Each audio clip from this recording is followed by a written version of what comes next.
الله من شرور أنفسنا ومن سيئات أعمالنا من يهده الله فلا مضل له ومن يضلله فلا هادي له ونشهد أن لا إله إلا الله وحده لا شريك له وأشهد أن محمدا عبده ورسوله الذي أرسله بالحق بشيرا ونذيرا وداعيا إلى الله بإذنه وسراجا منيرا فقد قال الله تبارك وتعالى وتقدس في كلامه المجيد والفرقان الحميد أعوذ بالله من الشيطان الرجيم بسم الله الرحمن الرحيم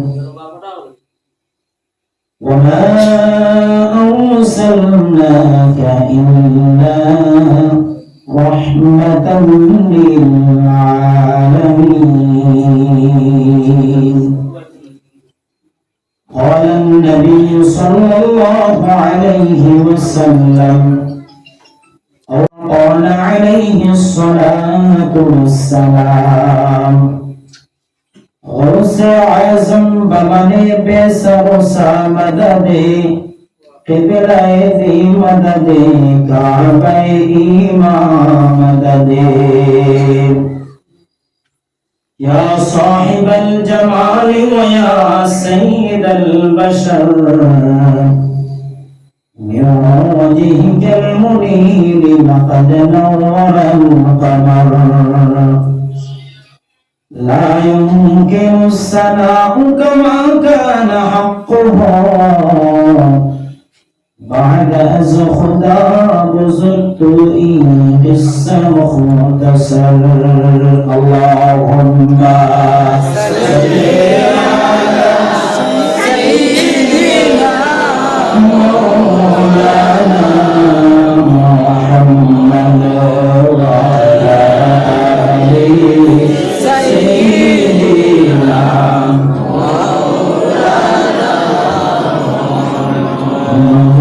শুনে বেজদরদ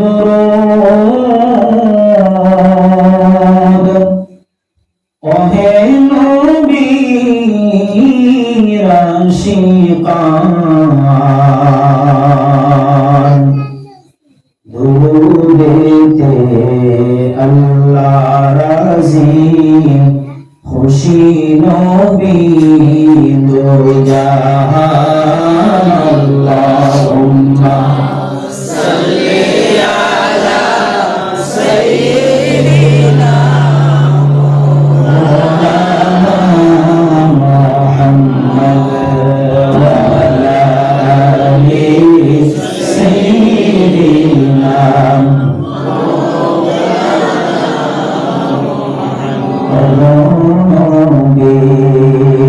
পরশমণি নাই যে আপনার তুলনা আমরা আপনার পাইনি দেখা আপনি আমাদের বললেন না আল্লাহুম্মা সাল্লি আলা সাইয়্যিদিনা মাওলানা মুহাম্মদ ওয়া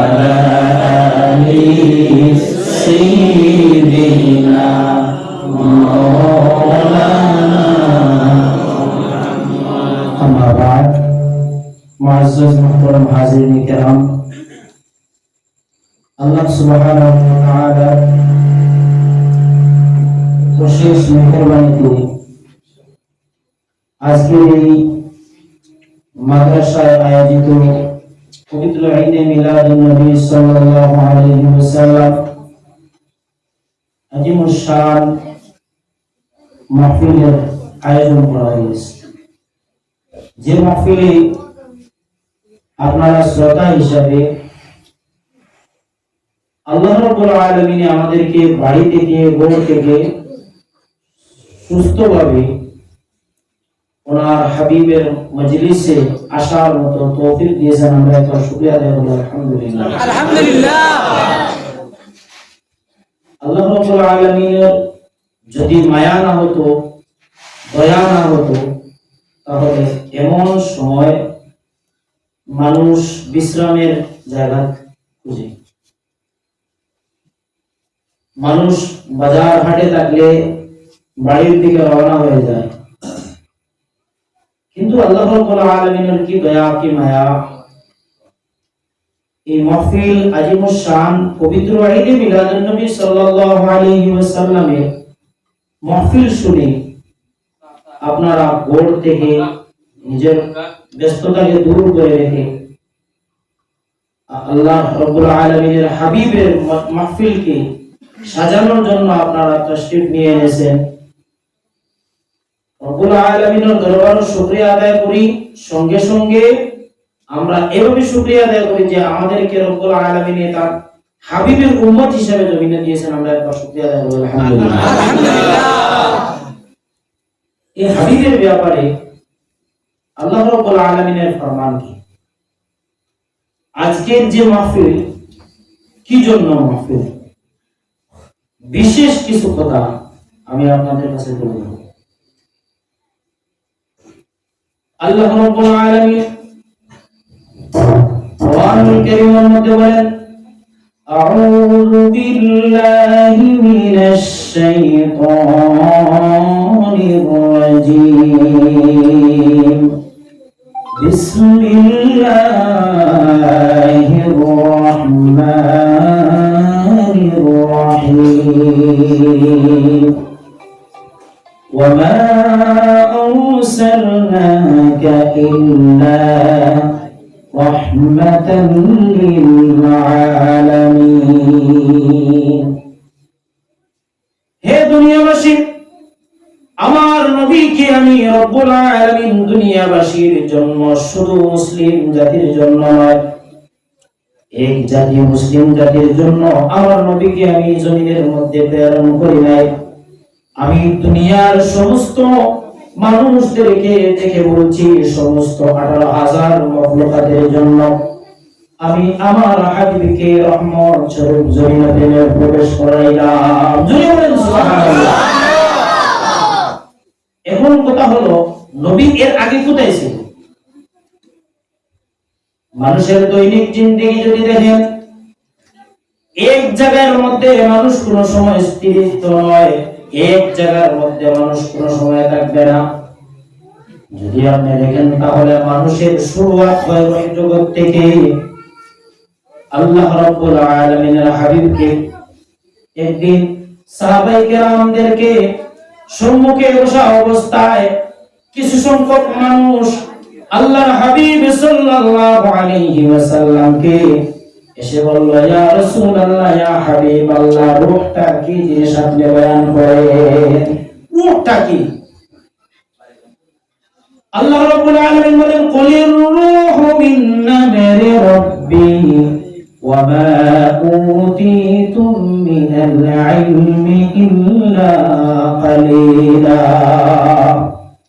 হে মুহাম্মদ সাল্লাল্লাহু আলাইহি সাল্লাম, আপনি বলে দেন, রূহটা একমাত্র আল্লাহ রাব্বুল আলামিনের একমাত্র ইশারা। বলেন সুবহানাল্লাহ। বুঝতে হলে আমার কথা সীমার যেতে হবে। আমি একবারে গোড়া থেকে নিয়ে আসছি। রূহ জগতের মধ্যে যখন মানুষ ছিল, এই রূহ কি সর্বপ্রথম রূহ যখন রব্বুল আলামিন সৃষ্টি করেছেন, আল্লাহ রাব্বুল আলামিন অর্ডার করলেন, রূহ তুমি বনে যাও, রূহ মিন আমরি রাব্বি, আল্লাহ রাব্বুল আলামিনের ইশারার শব্দের ইশারার সঙ্গে সঙ্গে একটা অর্ডার হলো, রূহ একটা অর্ডার বনে গেল, অর্ডারের সঙ্গে সঙ্গে রূহটা বনে গেল। মানুষ যখন রূহের জগতে ছিল তখনকার সময় মানুষ ভাবলো এটাই আমার জগৎ, এটাই আমার বাসস্থান, এটাই আমার সবকিছু। মানুষ জানে না কোনদিন আমার জিসিম থাকবে, আমার একটা শরীর হবে, আমার মাথায় চুল থাকবে। এমত অবস্থায় মানুষ কিছু তার অ্যাডভান্স যে জিনিসগুলা কিছুই জানে না, যে জিনিসগুলা আল্লাহ রাব্বুল আলামিন মানুষদেরকে পাশাপাশি শরীরের মধ্যে গঠন দিয়ে দিলেন। এর আগে যখন রূহ ছিল, রূহের জগতের মধ্যে আল্লাহ রাব্বুল আলামিন সমস্ত রূহকে যখন জিজ্ঞাসা করলেন, হে রূহ তোমাদের রব কে? সর্বপ্রথম যিনি জবাব দিয়েছিলেন তিনি হলেন আমাদের আকা ও মওলা আহমদে মুজতাবা মুহাম্মদ মুস্তাফা সাল্লাল্লাহু আলাইহি ওয়াসাল্লাম। জোরে বলেন সুবহানাল্লাহ। সর্বপ্রথম রূহ যখন রূহের জগতে সবাই ছিলাম আমরা, আল্লাহ রাব্বুল আলামিন সবাই রূহকে প্রশ্ন করলো, আমি কে? আলাস্তু বিরাব্বিকুম, আমি কে বলো? সেদিন কোন পণ্ডিত ছিল না, সেদিন কোন মুফতি ছিল না। এই জবাবটা দেওয়ার আমি কে যখন আল্লাহ রাব্বুল আলামিন বললেন, কোন জবাব নেই। সর্বপ্রথম তার হাবিবের রূহ থেকে জবাব আসলো, তার হাবিবের রূহ থেকে জবাব আসলো আলাস্তু বিরাব্বিকুম। সঙ্গে সঙ্গে আল্লাহ রাব্বুল আলামিনের হাবিব বললেন, ক্বালু বালা রাব্বিনা। সুবহানাল্লাহ। আওয়াজ করে বলেন না সুবহানাল্লাহ। আল্লাহর হাবিব যদি জমিনে না আসতো তাহলে আমরা মানুষ তো হতাম না। আমাদের চরিত্র কেমন ছিল আমি একটু করে ধারাবাহিকভাবে আনছি। রূহ যখন মানুষ চিনল আল্লাহকে, এর আগে কেউ আল্লাহ চিনত না।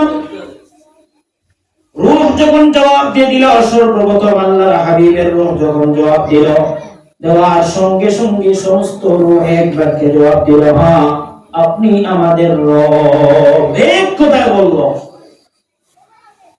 এমত অবস্থায় মানুষ রূহ জগৎ তখন বের হলো। আল্লাহ রাব্বুল আলামিন বলেন, হে আমার বান্দারা, তোমাদের জন্য একটা স্থায়ী ঠিকানা নয়,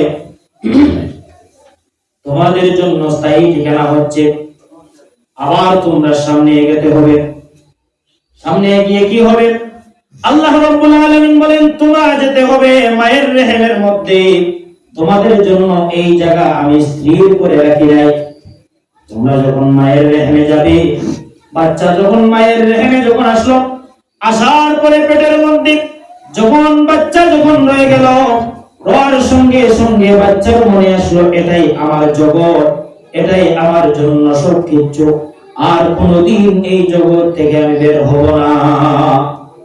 একটা বাচ্চা যখন পেটে থাকে তার খোরাক, তার খাদ্য, তার খেলার জায়গা সবকিছু এখানের মধ্যে আছে। সবকিছু নড়াচড়া সবকিছু করতে পারে। যখন এদের থেকে ব্যতিক্রম ঘটে, নির্ধারিত সময় যখন পূর্ণ হয়ে যায়, পুরার সঙ্গে সঙ্গে আল্লাহ রাব্বুল আলামিন বলেন, এই জায়গার মধ্যেও তোমাকে আমি স্থির রাখি নাই, এখন তুমি সামনে এগোতে হবে। সামনে কোথায় যাব আমি? আল্লাহ রাব্বুল আলামিন বলেন, আলমে নাসুতি, যেটা দুনিয়া, যেটা সেই দুনিয়ার মধ্যে তুমি আসতে হবে। এই ফিতনার যুগ যেটার মধ্যে আমরা আছি, এটা হচ্ছে দুনিয়া। এই দুনিয়ার মধ্যে যখন বান্দা আসলো, আসার পরে বান্দা মনে করতেছে যে সবকিছুই এই দুনিয়ার মধ্যে, আর আখিরাত বলতে কিছুই নেই। যেরকম রূহ জগৎ ছিল তেমনি ভাবে রেহেমে, মায়ের রেহেমে আরওয়াহে, আলমে আরওয়াহ, আলমে রেহমি, আলমে দুনিয়া, আলমে নাসুতি যেটাকে বলে।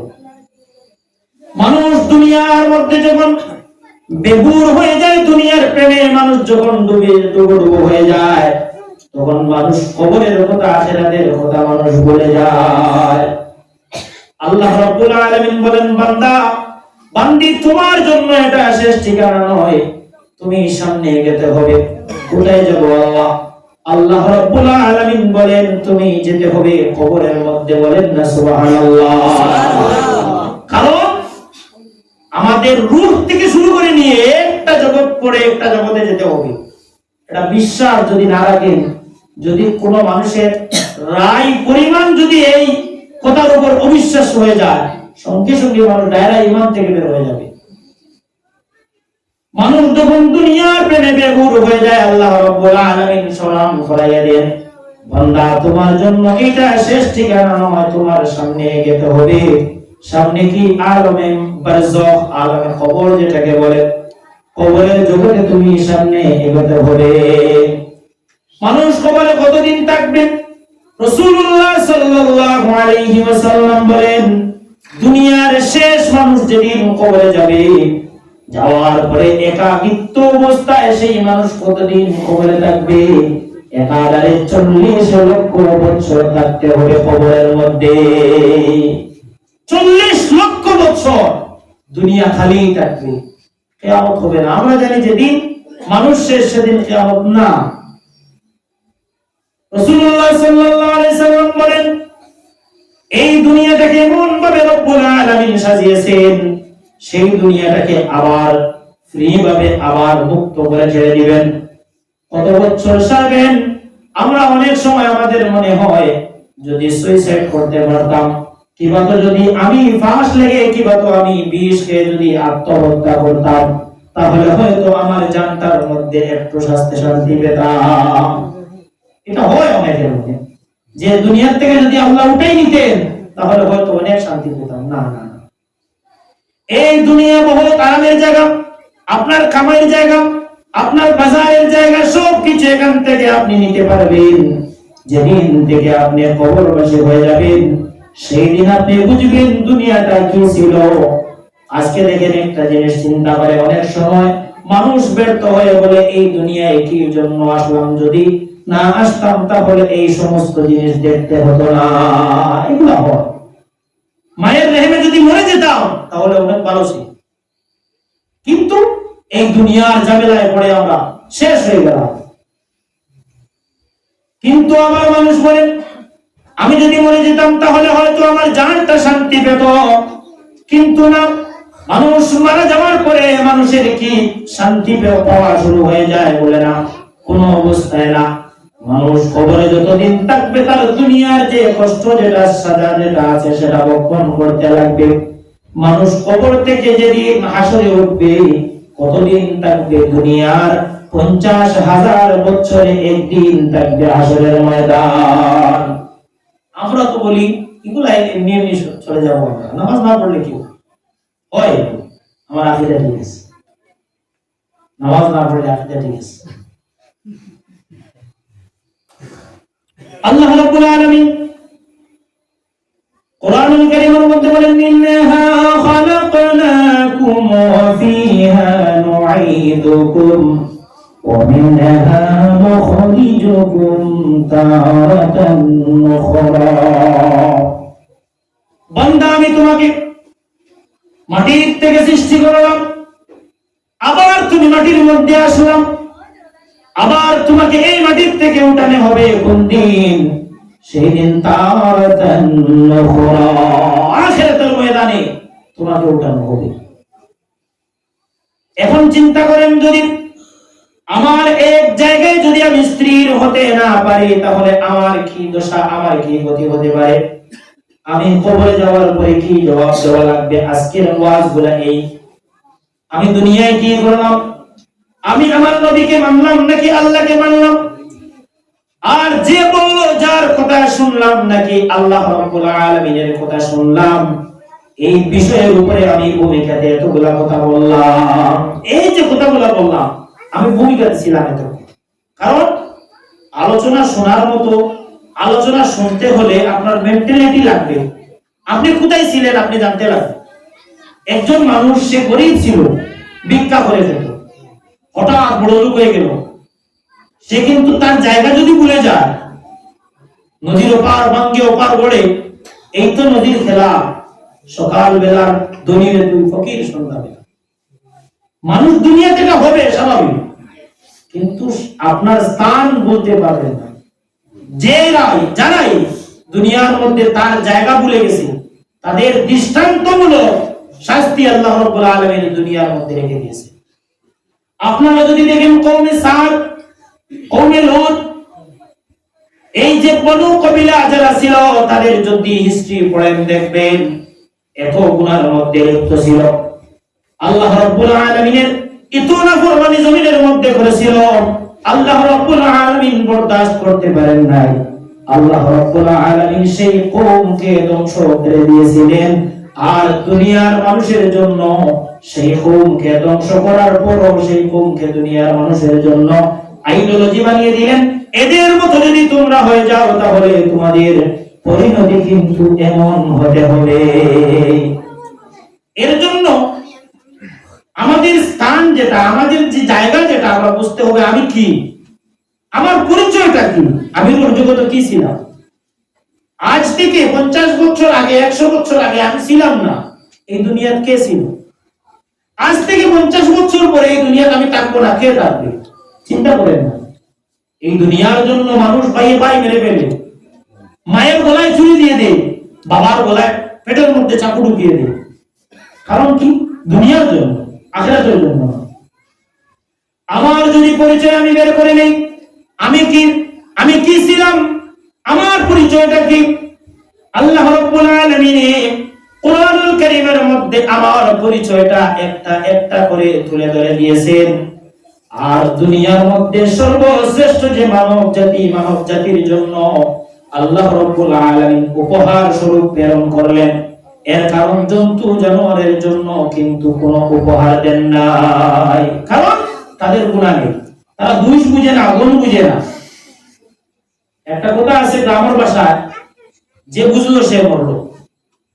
একটা ঘরের মধ্যে যদি কিছু আড়ুয়া মানুষ থাকে তাহলে তার কোনো অসুবিধা নেই, কিন্তু যে বুঝদার সে মরছে।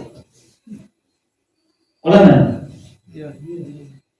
আল্লাহ রাব্বুল আলামিন দুনিয়ার মানুষদেরকে বোঝানোর জন্য এক এক করে প্রত্যেকজন নবীদেরকে জমিনের মধ্যে প্রেরণ করলেন।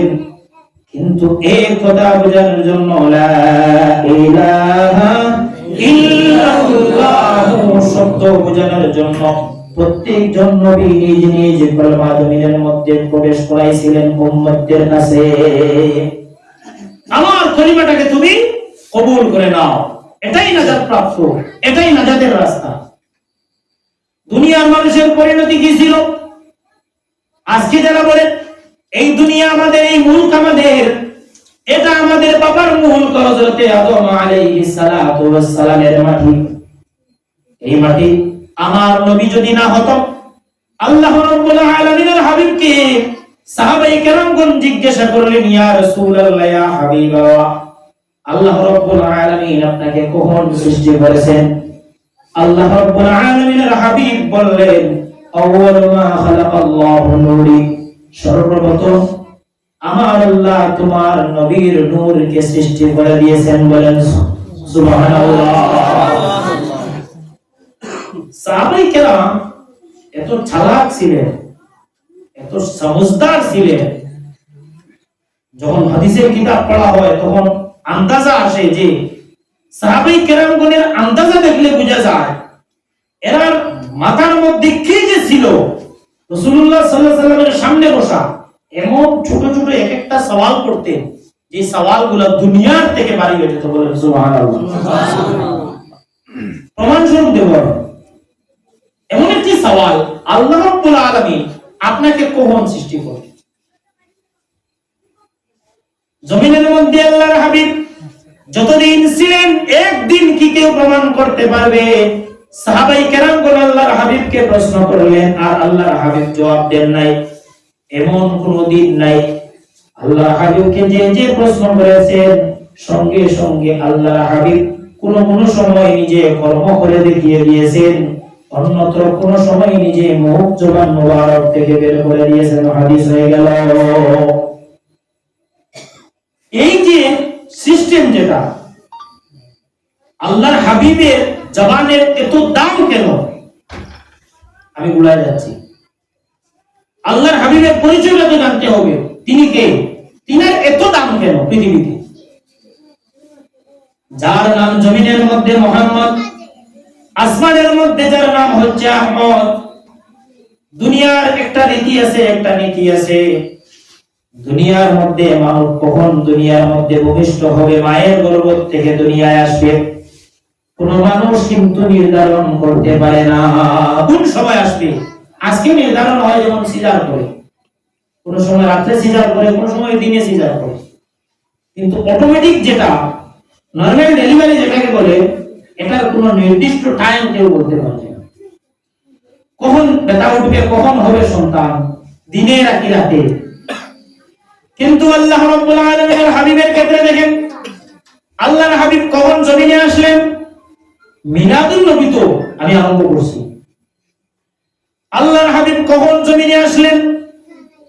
সুবহ সাদিক যেটাকে বলে, দিনের মধ্যস্তর, রাত্রের মধ্যস্তর যে জায়গা, যে সময়, সেই সময়ের মধ্যে আল্লাহর হাবিব জমিনের মধ্যে প্রবেশ করলেন। বলেন সুবহানাল্লাহ।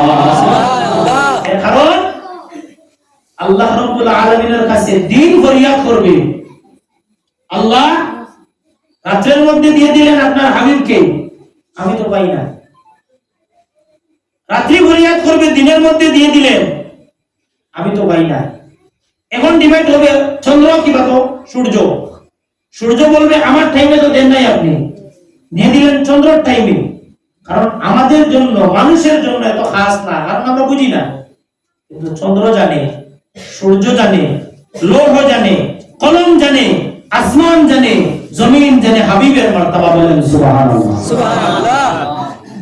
হাবিবের মার্তাবা সব কিছু জানে, একমাত্র মানুষ। মানুষ এমন জাতি, মানুষ চায় এখান থেকে নি কোনো সমালোচনা বের করে না। যার চরিত্রের ব্যাপারে কুরআনুল কারীম সার্টিফিকেট দিচ্ছে, যার চরিত্রের ব্যাপারে, কিন্তু তার সমালোচনা করতেছে না। আফসোস। কুরআনুল কারীমের মধ্যে আল্লাহ রাব্বুল আলামিন বলেন, আমার হাবিব উত্তম চরিত্রের অধিকারী বানিয়ে আমি জমিনের মধ্যে প্রেরণ করলাম।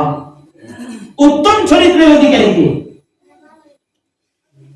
জমিনের মধ্যে যেমন আল্লাহর হাবিব আসেন, হযরত ইমাম শাফিঈ রাহমাতুল্লাহি তাআলা আলাইহির একটি কওল হচ্ছে, আল্লাহর হাবিব জমিনে যখন আসলেন তখন ছিল সুবহ কাজী। এর জন্য ইমাম শাফিঈর অনুসারী যারা আছেন, তারা ফজরের যখন আযান আউয়াল ওয়াক্তে যখন শুরু হয়ে যায়, সঙ্গে সঙ্গে তারা নামাজ আদায় করে নেয়। যেমনি ভাবে আমরা রমজান মাসে করি, রমজান মাসে যেভাবে আমরা আউয়াল ওয়াক্তে আযান দেই, নামাজ পড়ে নেই আন্ধারা থাকতে থাকতে, তেমনি ভাবে ইমাম শাফিঈর অনুসারী যারা, তারা ফজরের নামাজটা আউয়াল ওয়াক্তে পড়ে নেয়। এর কারণ হলো, এই যে সময় সুবহ সাদিক আর সুবহ কাযিমের মধ্যস্থর যে জায়গা, সেই সময়ের মধ্যে আল্লাহর হাবিব জমিনের মধ্যে প্রেরণ করলেন, জমিনে তাশরীফ আনলেন। দুনিয়ার এক রীতি আছে, মানুষ যখন জন্ম হয়, মানুষের মাথা আগে জমিনের মধ্যে আসে, আর আল্লাহর হাবিব যেদিন জমিনের মধ্যে ভূমিষ্ঠ হন, সেই দিন আল্লাহর হাবিবের কদম মোবারক জমিনের মধ্যে আগে পড়ে। বলেন সুবহানাল্লাহ। বুঝেন না? জুনে বলেন না সুবহানাল্লাহ। কারণ আমার মাথা কতটুকু সম্মানী, আল্লাহর হাবিবের মাথা মোবারক। জমিন আল্লাহর হাবিবের জন্য বানানো হয়েছে, এর জন্য আল্লাহর হাবিবের কদম রাখা হয়েছে। এই জমিন মাথার ঝুঁকা নয়, আল্লাহর হাবিবের সামনে এই জমিন মাথার ঝুঁকা নয়, এটি কদমের ঝুঁকা। লৌহ কলম, ये जहां चीज है लौह कलम तेरे है। এই জন্য তো ডক্টর ইকবাল বলছেন, কি মোহাম্মদ से वफा तो हम तेरे है, ये जहां चीज है लौह कलम तेरे। বলেন না সুবহানাল্লাহ। আপনার যদি কেউ হয়ে যায়, তাহলে আর কিছু লাগে না, এই সমস্ত জিনিস তার কদমের নিচে এসে যায়। তাহলে আল্লাহর হাবিবের ক্ষেত্রে এমন হবে। আল্লাহর হাবিব যখন ভূমিষ্ঠ হন, হযরত আসিয়া, হযরত মারইয়াম আলাইহিস সালাম আল্লাহর হাবিবের ঘরের মধ্যে তাশরীফ আনলেন। আমি লম্বা আলোচনায় যাচ্ছি না, সংক্ষিপ্তভাবে বয়ান করতেছি। হযরত মা আমিনাকে জিজ্ঞাসা করা হলো, তোমার কি অনুভব হচ্ছে, তুমি কি অনুভব করতে পারতেছো যে তোমার পেটের মধ্যে একজন সন্তান আছে? হযরত মা আমিনা বলেন, আমার যতদিন পর্যন্ত আমার পেটে আমার মুহাম্মদ সাল্লাল্লাহু আলাইহি ওয়াসাল্লাম ছিল, ততদিন একদিন পর্যন্ত আমি আমার ছেলে আছে বলে আমি কিছু বুঝি নাই। একটা সন্তান একজন মায়ের নিয়ে চলাফেরা করে অনেক কষ্ট, কিন্তু আল্লাহর হাবিবের মা রেহেমে যখন ছিলেন কোনদিন কষ্ট দেন নাই, কারণ তিনি ইনসাফ ওয়ালা। বলেন না সুবহানাল্লাহ। জমিনের মধ্যে যিনি ইনসাফ নিয়ে আসলেন, তিনার মার পেটের মধ্যে তিনি লাথি মারতে পারবেন? কখনো না। তিনি ইনসাফ ওয়ালা নবী। একজন নবী একটাই দাওয়াত দিয়ে গেলেন, লা ইলাহা ইল্লাল্লাহ, আল্লাহ ছাড়া কোনো ইলাহ নাই, আর আমাকে নবী বানিয়ে জমিনের মধ্যে প্রেরণ করা হলো। এমনি ভাবে যখন বলে গেলেন, হযরত ঈসা আলাইহিস সালাম পর্যন্ত এই যে গেটটা ধরল, 500 বছরের গেট যখন হয়ে গেল, তখন মানুষগুলা জন্তু জানোয়ারের চাইতে আরো নিকৃষ্ট হয়ে গেল। কেমন হলো? মানুষের চরিত্র এমন নষ্ট হলো। আগেকার দিনে যে নবীগুলা ছিলেন 2,24,000 নবী ছিলেন, অনেকে বলেন যে 1,24,000, কিন্তু না, এক মুতাআলার মধ্যে এসেছে যে 2,24,000 হওয়ার কারণ হচ্ছে হযরত নূহ আলাইহিস সালাতু ওয়াস সালাম যে কিস্তিটা তিনি বানালেন, সেই কিস্তির মধ্যে যে লাকড়ি ব্যবহৃত ছিল, সেই লাকড়ি কিন্তু ব্যবহৃত ছিল 2,24,000। বলেন সুবহানাল্লাহ। 2,24,000 লাকড়ির টুকরা ছিল এই কিস্তির মধ্যে। কত বড় কিস্তি হবে চিন্তা করেন। হযরত নূহ আলাইহিস সালামের কিস্তি থেকে রাওয়ীগণ পেশ করেন যে 2,24,000 পয়গম্বর জমিনের মধ্যে আল্লাহ রাব্বুল আলামিন প্রেরিত করলেন। দুনিয়ার মানুষদেরকে আল্লাহ ছাড়া কোনো ইলাহ নাই, এই কথা বোঝানোর জন্য একজন থেকে শুরু করে একজন নবী জমিনের মধ্যে আসলেন। আসার পরে হযরত মুসা হযরত ঈসার মধ্যস্থলে যে হযরত ঈসা আলাইহিস সালাম জমিন থেকে যাওয়ার পরে 500 বছরের যে গ্যাপ ধরল, সেই গ্যাপের মধ্যে মানুষের চরিত্র এমন হলো, জন্তু জানোয়ারে যখন মানুষ দেখত তখন রাস্তা পাল্টে অন্য দিকে চলে যেত। এত নিকৃষ্ট চরিত্রের মানুষ হয়ে গেল। মানুষের কাছে মানুষের কোনো চরিত্রের কোনো কথাই ছিল না। আরবের একটা কালচার ছিল, মেয়ে সন্তান হলে জীবিত আকারে পাথর নিক্ষেপ করে তাকে গর্ত করে তাকে দাফন করা হতো। চিৎকার করতো একজন মেয়ে সন্তান, কিন্তু কখনো কোনো মানুষের প্রতি দয়া আসতো না। এটা মেয়ে সন্তান, এটা আমাদের জন্য লক্ষণীয় নয়, এই কথা ছিল। আজকের দিনে অনেক কুলাঙ্গার আছে না, মেয়ে সন্তান জন্ম হলে মুখটা বেজার হয়ে যায়। এটা তো রহমত নিয়ে আসছে, এক জান্নাতের মালিক হয়ে গেলেন আপনি। শুকরিয়া আদায় কিভাবে করবেন? ছেলে হলে আপনি পার্টি দেন বড় বড় করে, আর মেয়ে হলে মুখটা বেজার হয়ে যায়। এই মেয়ে তুমি দিয়েছো নাকি আল্লাহ দিয়েছে? বলেন না আল্লাহ। তাহলে আল্লাহর উলুহিয়তের উপরে আপনার আঙ্গুল উঠে গেল, আপনার ঈমান তাজদীদ ঈমান লটাইতে হবে। যদি কোনো মানুষ নারাজগি এসে যায় আল্লাহর ফয়সালার উপরে, তাহলে মানুষের ঈমানের খাতরা 12টা বেজে যায়। হযরত মুসা আলাইহি হযরত ঈসা আলাইহিস সালামের পরে আল্লাহর হাবিব জমিনে যে সময়ে জমিনে তাশরীফ আনলেন, সে সময়গুলা কোন সময় ছিল? আরবের মানুষের কালচার ছিল, এমন কালচার ছিল, ঈদের দিনে আমরা সবাই আনন্দ করি। কি দিয়ে আনন্দ করি? সুন্দর কাপড় লাগাই, আতর লাগাই, এমন অবস্থায় ভালো কাপড় পরে জামা পরে নামাজের মধ্যে যাই। কিন্তু আরবের কালচার ছিল সেটা যে ঈদের দিনে উঠে কিবা তো ঘোড়া দাঁড় করাইতো, আর ঘোড়ার যে লেঙ্গুড় যেটা ছিল, সেই লেঙ্গুড়ের মধ্যে কাপড় ভিজিয়ে, কেরোসিন তেলের মধ্যে কাপড় ভিজিয়ে এই লেঙ্গুড়ের মধ্যে বেঁধে দিত, আর পিছন থেকে আগুন ধরিয়ে দিত। আর লাইন করে ঘোড়া যখন দাঁড়িয়ে রাখতো, তখন এখান থেকে যখন ছাড়তো, ছাড়ার সঙ্গে সঙ্গে তারা মজা নিত। মরুভূমির বালির উত্তপ্ত বালির মধ্যে কার ঘোড়া আগে গেল আর কার ঘোড়া পরে রইল, আনন্দ করতো। হায় হায়, একটা ঘোড়ার যদি পিছনে আগুন জ্বলে, কেমন স্পিডে দৌড়াবে, কত দ্রুতভাবে দৌড়াবে, তার জান সবিয়ে দৌড়াবে। কিন্তু তারা মজা নিত, কার গুলো আগে গেল, কার গুলো পিছিয়ে গেল। এই সময় এই মানুষগুলা ভালো বলতে কিছুই জানতো না, বুঝতো না। আল্লাহ রাব্বুল আলামিন বলেন, আমি যদি আমার নবীকে আরবে না দিয়ে যদি অন্য কোন জায়গায় দিতাম, অন্য কোন গোত্রে যদি দিতাম, কুরাইশ বংশে যদি না দিয়ে অন্য কোন জায়গায় দিয়ে দিতাম, দুনিয়ার কোন মানুষ আমার নবীকে নবী বলে তারা মানতো না। হযরত আদম আলাইহিস সালাম থেকে নিয়ে হযরত মুহাম্মদ আরবি সাল্লাল্লাহু আলাইহি ওয়াসাল্লাম পর্যন্ত যে রিশতারেরা খানদান যেটা আসলো নবুয়তের, সেই খানদান একাকিত্বভাবে আমাদের নবী হযরত মুহাম্মদ আরবি সাল্লাল্লাহু আলাইহি ওয়াসাল্লামের দাদা হযরত ইব্রাহিম আলাইহিস সালাম পর্যন্ত এক লিস্টে চলে গেল। এই যে খানদান যেটা কুরাইশ, এই আরবের মধ্যে সবচেয়ে সম্মানিত খানদান, আল্লাহ রাব্বুল আলামিন যদি কোনো গোলামের বংশ যদি দিয়ে দিতেন, হাফসের মধ্যে যদি দিয়ে দিতেন, তাহলে দুনিয়ার মানুষ মানতো না, বলতো এরা গোলাম, তাদেরকে আমরা মানব না। আর বলছেন, যদি আরবের সমস্ত পৃথিবীর মধ্যে যত আমি নবী দিলাম, সমস্ত নবী যদি আমি একাকিত্বভাবে একসঙ্গে যদি আরবের মধ্যে দিতাম, তাহলে এই আরবের মানুষগুলা কখনো কিন্তু সোজা হতো না।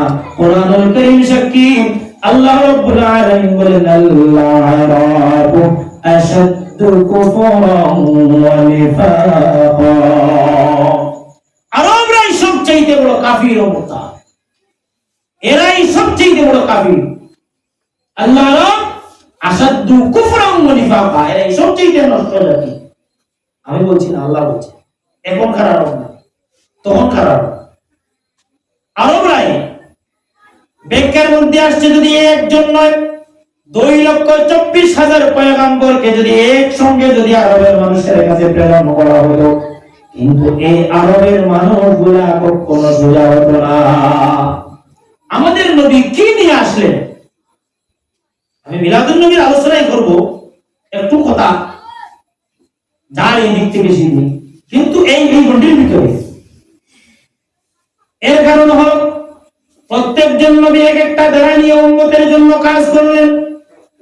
আমাদের নবী কি দ্বারা নিয়ে কাজ করলেন? যদি অন্য নবীর দ্বারা যদি কাজ করতেন, কখনো হতো না। আল্লাহ রাব্বুল আলামিন বললেন, আমি আমার নবীকে দুই জিনিসকে হাতিয়ার বানিয়ে দিয়ে দিলাম, একটা হচ্ছে সবর আর আরেকটা হচ্ছে জ্ঞান। বলেন সুবহানাল্লাহ। এই দুই জিনিস ছোট্ট তো, জ্ঞান আর সবর। আমাদের কাছে হয়তো খুব ছোট্ট লাগতেছে। জ্ঞান, মানুষ যত বুড়ো হয়ে যায় তখন মানুষের জ্ঞান কাপে কেনা, ঠিক কিনা? মানুষ যখন বয়স্ক হয়, তার আকল যেটাকে বলে জ্ঞান, এটা কিন্তু তখন পুক্তা হয়। অনেক সময় হয় না, এই জওয়ান মানুষের কাছে পরামর্শ নিও না, মুরব্বী মানুষের কাছে যাও, এই কথাটা কিন্তু মজবুত থাকবে, কারণ ওনার এই জিনিসের উপরে এক্সপেরিয়েন্স আছে। এই যে যেটা জ্ঞান, যেটা এটা কিন্তু কোনোদিন কমবে না। মানুষ মরণ পর্যন্ত মানুষের কি জ্ঞান কমে যায়? কমে যায়। মানুষের আকল কমেনি। আমার কথা বুঝলো না? মানুষের আকল কমে যায় না। মানুষের মৃত্যু পর্যন্ত যে জ্ঞান যেটা, এটা ভরপুর থাকে, তখন মৃত্যু পর্যন্ত জ্ঞানটা বাড়তে থাকে। কিন্তু হযরত ইউসুফ আলাইহিস সালামকে জমিনের মধ্যে প্রেরণ করলেন সৌন্দর্য দিয়ে। হযরত ইউসুফ আলাইহিস সালামকে যখন মিশরের মহিলারা দেখলেন, দেখার সঙ্গে সঙ্গে হাতটা কাটলো। সৌন্দর্যের দিকে যখন তাকাইল, হাতের মধ্যে আপেল দিয়ে বললেন যে তোমরা আপেলটা কাটো, কিন্তু না, নারীরা আপেল কাটতে গিয়া কাটতে কাটতে হাতটা কেটে গেল, কেউ বুঝতে পারলো না। অনেক সময় হয় না, আচানক কোনো জিনিস দেখলে ধ্যানটা এমন ভাবে চলে যায়, পাশে থেকে যদি কেউ ডাকে তখন শোনা যায়। ওই নিন না বলে ধ্যান এমন একটি, এত সৌন্দর্যের দিকে এত বেগুন হলেন, সৌন্দর্যের প্রেমে এত ডুবলেন, তারা নিজের হাত কেটে ফেলছে চাকু দিয়ে, কেউ বুঝতে পারে। কিন্তু এই যে সৌন্দর্য, যেটা একটা বাচ্চার সৌন্দর্য, ছোটবেলা যেরকম মায়া থাকে তার চেহারা, জওয়ান অবস্থায় তার সেই মায়াটাকে পরিবর্তন করে। আবার আরেকটু বয়স যখন হয় তার চামড়া একটু খুশ হয়ে যায়, জমাট ধরে যায়। যখন পুরো বয়স্ক হয়ে যায় তার চেহারার মধ্যে দেখিয়া যে ছোটবেলার যে বাচ্চার যে গ্লেজিং যেটা ছিল সেটা আছে, তাহলে চেহারার কোনো বড়াই থাকে না। আমার নবীকে কিন্তু চেহারার বড়াই দিয়ে বলেন নাই আল্লাহ। হযরত ইউসুফ আলাইহিস সালামের সৌন্দর্য ছিল, সৌন্দর্যের বড়াই ছিল, এক একজন নবী এক একটা দাঁড়ায় ছিলেন। কিন্তু আল্লাহর হাবিব সাল্লাল্লাহু আলাইহি ওয়াসাল্লাম জমিনের মধ্যে ছিলেন দুই জিনিস নিয়ে, জ্ঞান নিয়ে আর সবর নিয়ে। তাইফের মধ্যে যখন আল্লাহর হাবিবকে মারা হলো, দুই দিক হযরত জিবরিল আলাইহিস সালাতু ওয়াস সালাম আসলেন, এসে বললেন ইয়া রাসূলুল্লাহ, ইয়া হাবিবাল্লাহ, আপনি যদি অর্ডার করেন তাহলে দুই দিকের পাহাড় জমিয়ে সেই সমস্ত তায়েফবাসীকে আমি চাপা দিয়ে মেরে দেব। সঙ্গে সঙ্গে আল্লাহর হাবিব কি বলছিলেন, জিবরিল এরা বুঝে না, এটা কি সবর, এটা কি সবর, বলেন না সবর, এটার নাম সবর। এরা বুঝে না, যদি বুঝতো তাহলে আমাকে এরা মারতো না। আমি তো তাদের কল্যাণের জন্যই তো আসলাম, তারা আমাকে মারছে, আজকে তুমি মেরে দিও না, হয়তো একদিন তাদের মধ্যে থেকে আমার ইমাম বলা হয়ে যাবে। বলেন না সুবহানাল্লাহ। অসংখ্য সাহাবী উহুদের ময়দানে যারা ছিল, তাইফে যারা ছিল, অসংখ্য সাহাবী হয়েছেন যারা আল্লাহর হাবিবকে মারতে এসেছিলেন, তারা আবার আল্লাহর হাবিবের খলিলুল কদর সাহাবী হয়ে গেলেন। এই যে দ্বারা যেটা আল্লাহর হাবিব জমিনে আসলেন দুই দ্বারা নিয়ে, একটা হলো সবর আর একটা হলো জ্ঞান। এই দুই জিনিসকে হাতিয়ার বানিয়ে আল্লাহ রাব্বুল আলামিনের হাবিবকে আল্লাহ রাব্বুল আলামিন জমিনে এত উপরে নিয়ে গেলেন। জমিনের কাজটা মাত্র শত শত বছর, 900 বছর কলিমার দাওয়াত প্রেরণ করলেন। 9 বছর 900 বছর পর্যন্ত কলিমার প্রসার করলেন হযরতে নূহ আলাইহিস সালাতু ওয়াস সালাম 950 বছর। কিন্তু কতজন মানুষ ওনার কথায় ঈমান আনছিল? মাত্র 90 জন। কতজন? কত বছর বাঁচিনা? দাওয়াত দিলে 950 বছর, মাত্র 90 জন কলিমা বলে। আমার নবীর ক্ষেত্রে দেখেন, মাত্র 53 বছর মক্কায় ছিলেন, আর মাত্র 10 বছর মদিনায় মুনাওয়ারায় আল্লাহর হাবিব গিয়ে লক্ষাধিকের উপরে সাহাবায়ে কেরাম বানিয়ে ফেললেন। বলেন সুবহানাল্লাহ। এই নবীর চরিত্র সম্পর্কে আল্লাহ রাব্বুল আলামিন বলেন, আমার নবীর চরিত্র নিয়ে যদি কেউ সওয়াল উঠায় একটা, তাহলে তার জবাবটা কি দেব আমি? উতুল্লিম বাদা যালিকা জানিম। তার পরিচয় হচ্ছে সে যার সন্তান। আমার নবীকে যদি একখানা শব্দ যদি কেউ আমার নবীর ব্যাপারে উল্টা বলে, তাহলে তার পরিচয় হচ্ছে কিন্তু সে যার সন্তান। সারা দুনিয়ার কোনো বালা মানুষ কোনো সময় আমার নবীর চরিত্র নিয়ে কথা বলবে না। সুবহানাল্লাহ। আল্লাহ রাব্বুল আলামিনের মা হযরত আমিনা রাদিয়াল্লাহু তাআলা আনহা গর্ভের থেকে যখন জমিনে আসলেন, আসার পরে হযরতে দায়ী ছিলেন হযরতে হালিমাতুস সাদিয়া রাদিয়াল্লাহু তাআলা আনহা। আরবের মধ্যে তখন ছিল বেমার, ছিল মুলকি বেমার যেটাকে বলে, অনেক সময় আমাদের দেশে এসে যায়। মুলকি বেমার ছিল আরবের মধ্যে। সেই মুলকি বেমার থাকার পরে হযরতে আব্দুল মুত্তালিব বললেন, হালিমা গো, তোমার তাইফের মধ্যে তুমি আমার নবীকে নিয়ে যাও, আমার মুহাম্মদ সাল্লাল্লাহু আলাইহি ওয়াসাল্লামকে তুমি নিয়ে যাও, তুমি দুধ খাওয়াইও, আর তুমি আমার মুহাম্মদ সাল্লাল্লাহু আলাইহি ওয়াসাল্লামকে তুমি পালন পোষণ করিও, তোমার এটা দায়ভার আমি নেব। আর তুমি মায়া দয়া করি, আমার নাতির বাবা নাই। হযরতে খাজা আব্দুল্লাহ জমিনে, আল্লাহর হাবিব জমিনে আসার আগে খাজা আব্দুল্লাহ জমিন থেকে বিদায় নিয়ে গেলেন। সবার জানা আছে, আমি এই ব্যাপারে আলোচনা করব না। হযরতে হালিমাতুস সাদিয়ার বাড়িতে যখন গেলেন, আল্লাহর হাবিব যখন নিয়ে গেলেন, নিয়ে যাওয়ার পরে হযরতে হালিমাতুস সাদিয়ার একজন মেয়ে ছিল দুধ পান করার। আল্লাহর হাবিবের জিন্দেগি যদি আপনি পড়েন তাহলে দেখবেন জীবনে বেইনসাফি বলতে আল্লাহর হাবিবের জিন্দেগির মধ্যে ছিল না। তিনি প্রথম দিন গিয়ে যে হালিমাতুস সাদিয়ার যে স্তনে মুখ লাগিয়ে দুধ পান করলেন, আল্লাহর হাবিব যতদিন পর্যন্ত দুধ পান করলেন, সেই স্তন ব্যতীত দ্বিতীয় কোন স্তনের মধ্যে আল্লাহর হাবিব কোনদিন মুখ লাগান নাই। সুবহানাল্লাহ। এর কারণ হলো হযরত হালিমাতুস সাদিয়াকে জিজ্ঞাসা করা হলো, তোমার মুহাম্মদ সাল্লাল্লাহু আলাইহি ওয়াসাল্লাম দুধ কিভাবে পান করেন? সঙ্গে সঙ্গে হালিমাতুস সাদিয়া বললেন, আমার মুহাম্মদ সাল্লাল্লাহু আলাইহি ওয়াসাল্লাম কোনদিন আমার বাবার স্তনে কোনদিন মুখ লাগায় না। এর কারণ আল্লাহর হাবিবের দুধ বোন ছিলেন হযরত হালিমাতুস সাদিয়ার মেয়ে। আল্লাহর হাবিবের ইনসাফ দেখেন, দুধ বইনের দুধের যদি কমতি হয়ে যায়, এর জন্য এক স্তন থেকে তিনি দুধ পান করতেন। হযরত হালিমাতুস সাদিয়া বললেন আমি অনেক দিন চেষ্টা করলাম, বদলিয়ে দেখতাম সেই স্তন থেকে নিয়ে মুখ সেই স্তনে দিলাম না, আমার মুহাম্মদ সাল্লাল্লাহু আলাইহি ওয়াসাল্লাম সঙ্গে সঙ্গে মুখটা ফিরিয়ে নিলেন। যিনি বলেন সুবহানাল্লাহ, তিনি আমাদের নবী, যিনি দুধ খাওয়া অবস্থায় ইনসাফ বলেন নাই। বলেন সুবহানাল্লাহ। আল্লাহর হাবিব দুধ পান করা শেষ হলো, যখন আল্লাহর হাবিব সাল্লাল্লাহু আলাইহি ওয়াসাল্লামের যখন একটু বয়স হলো, আল্লাহর হাবিবকে নিয়ে আসা হচ্ছে। হযরত হালিমাতুস সাদিয়া বলেন, দিন হযরতে 6 বছর বয়সে গেল, একদিন আল্লাহর হাবিব একাকিত্ব অবস্থায় একটি পাহাড়ের মধ্যে, উঁচু একটি পাহাড়ের মধ্যে একাকিত্ব ছিলেন। হঠাৎ হযরত হালিমাতুস সাদিয়ার মেয়ে দেখেন আল্লাহর হাবিবের সিনার মধ্যে দুই দিক থেকে এমন ভাবে কাটা হলো, দুই দিক সিনা দুই দিকে রাখা, মধ্যস্থর দিকে যখন ছিঁড়ে ফেলে দেওয়া, দুই দিকে দুই টুকরা এমত অবস্থায় মাটির মধ্যে আল্লাহর হাবিব শোয়া অবস্থায় হযরত হালিমাতুস সাদিয়া দেখলেন দুইজন ব্যক্তি, নূরের মতো দুইজন ব্যক্তি, সুন্দর সুন্দর, এসে সেই জায়গায় ধরেন অপারেশনের মতো কাজ করতেছেন।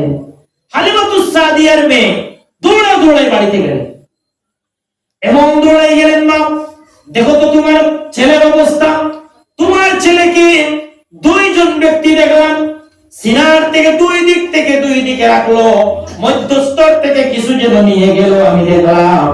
সঙ্গে সঙ্গে হালিমাতুস সাদিয়া দৌড়ে দৌড়ে আসলেন, এসে দেখেন বাবা মুহাম্মদ সাল্লাল্লাহু আলাইহি ওয়াসাল্লাম তোমার কি হয়েছে দেখেন। স্বাভাবিকভাবে আল্লাহর হাবিব স্বাভাবিকভাবে ফিরলেন, বলেন ইয়া রাসূলুল্লাহ, আমার বাবা আমার বেটা মুহাম্মদ সাল্লাল্লাহু আলাইহি ওয়াসাল্লাম তোমার কি হয়েছে তুমি বলো।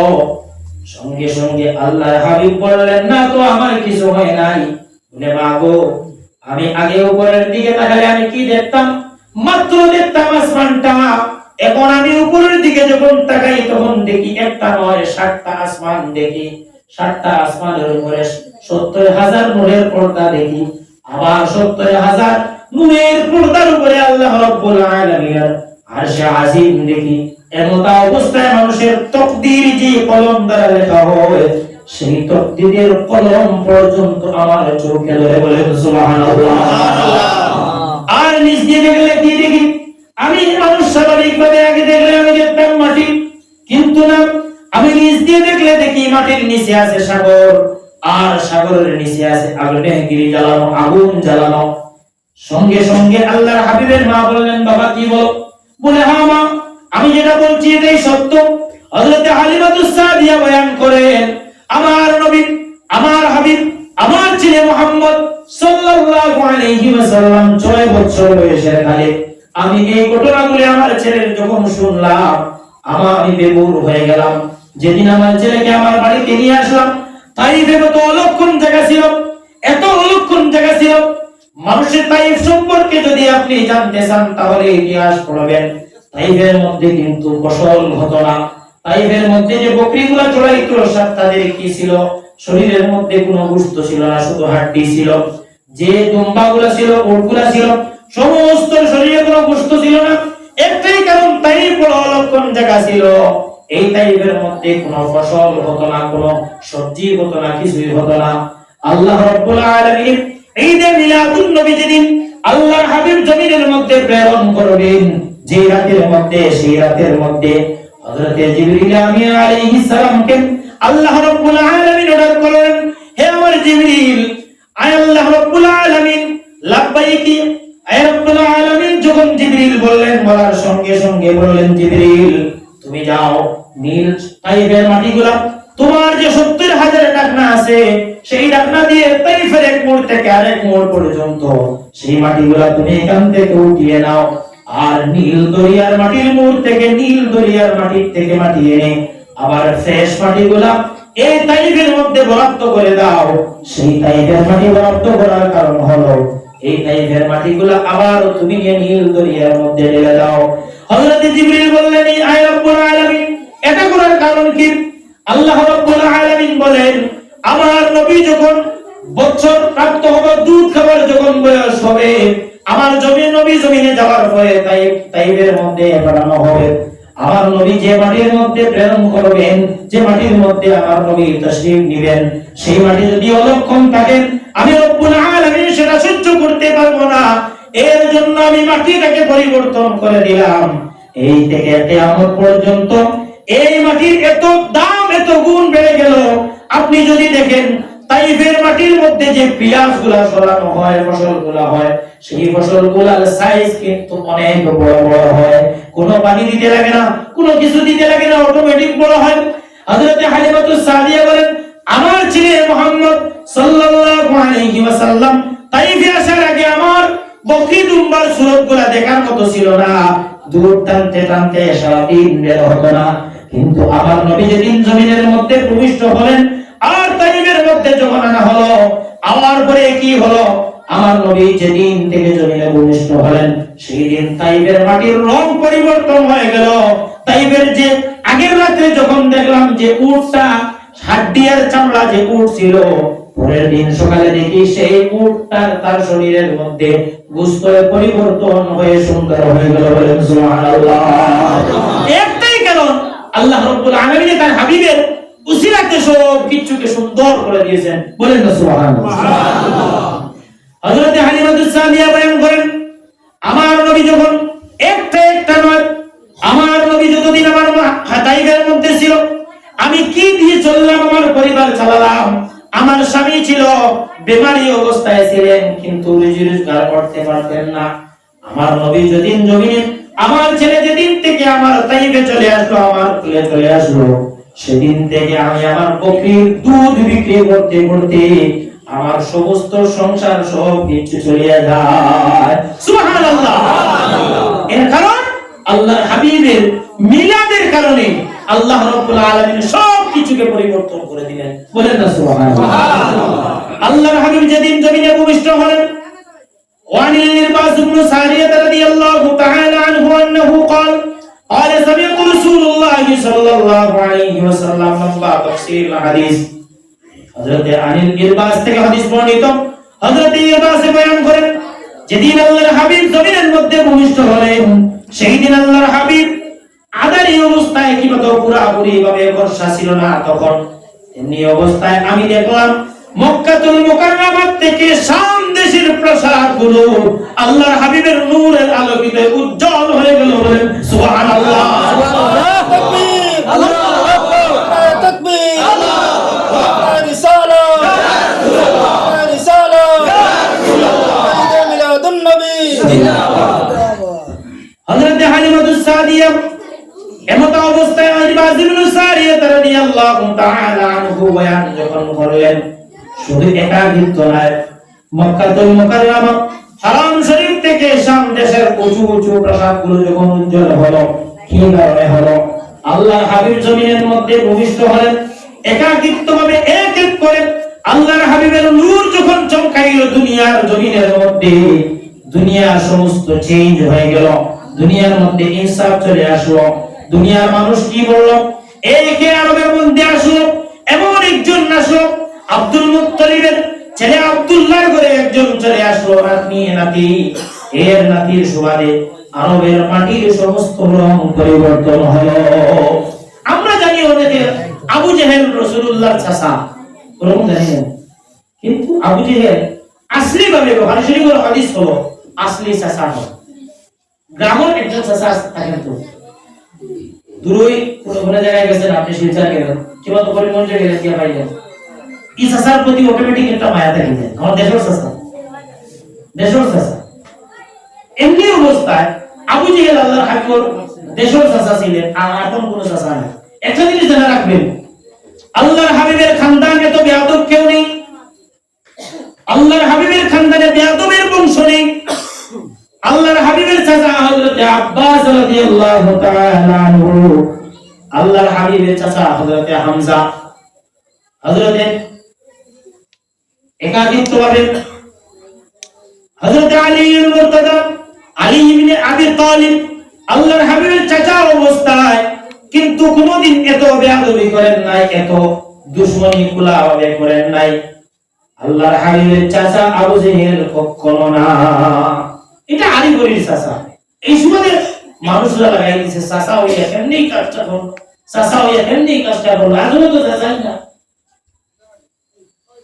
আল্লাহর হাবিব যখন জমিনে দুনিয়ার মধ্যে আসার পরে সার্টিফিকেট যদি আপনার বোর্ড থেকে নিতে হয় আপনি বাবা বলে এই কঠিন সার্টিফিকেটটা কেউ কিন্তু দেবে না সাহাবায়ে কেরামগণের মধ্যে থেকে কিভাবে সার্টিফিকেট নিলেন জমিনের মধ্যে কলিমা কিভাবে প্রকাশ করলেন আল্লাহর হাবিব জমিনের মধ্যে যতদিন পর্যন্ত আল্লাহর হাবিব আমিন সাদিক ছিলেন কতদিন পর্যন্ত আল্লাহর হাবিব যেদিন একাকিত্বভাবে আল্লাহ রাব্বুল আলামিনের কলিমার প্রসার করেন নাই ততদিন পর্যন্ত আল্লাহর হাবিবের নামের সঙ্গে আলামিন ছিল